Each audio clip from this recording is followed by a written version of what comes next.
అందమైన లోకం అందులోన నువ్వు అద్భుతం అందుకే గంతో సాగుతుంది ఈ ప్రయాణం అని ఎప్పుడైతే మీ యొక్క సోల్ అంటుందో అప్పుడు మీరేమంటారు? అందమైన లోకమా నాదా అని క్వశ్చన్ రేస్ చేసే ముందు ఈ వీడియో మాత్రం ఒకసారి చూడండి గాయస్.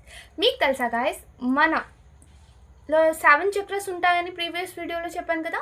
సో ఎప్పుడైతే పైన ఉన్న 3 చక్రాస్ ఉన్నాయో అది ఏంటంటే మ్యాగ్నెటిక్ ఫీల్డ్ని కలిగి ఉంటుంది. అండ్ లోయర్ చక్రా వచ్చేసి ఎలక్ట్రానిక్ ఫీల్డ్. ఇవి రెండు కూడా కలిసి ఏంటంటే మన చుట్టూ ఎలక్ట్రోమాగ్నెటిక్ వేవ్స్ని క్రియేట్ చేస్తాయి. అంటే ఫర్ ఎగ్జాంపుల్, మీరు ఏదైతే థాట్ని రిలీజ్ చేశారో అలాంటి థాట్ కలిగిన పర్సన్సే మీ దగ్గర వస్తారు. ఎందుకంటే మీ యొక్క మ్యాగ్నెటిక్ ఫీల్డ్, మీ యొక్క ఔరాలో ఏంటంటే ఎస్ నా థాట్ ఇది, నా థాట్ ఇది, నా థాట్ ఇది. ఫర్ ఎగ్జాంపుల్, ప్రేమ ప్రేమ ప్రేమ అనుకున్నారనుకోండి, ఎంతమంది ప్రేమని ఆస్వాదిస్తున్నారో అలాంటి వాళ్ళే వస్తారు. ఇది ఎగ్జాంపుల్ ప్రేమ మాత్రమే. ఫర్ ఎగ్జాంపుల్ కోపం అనుకున్నారు,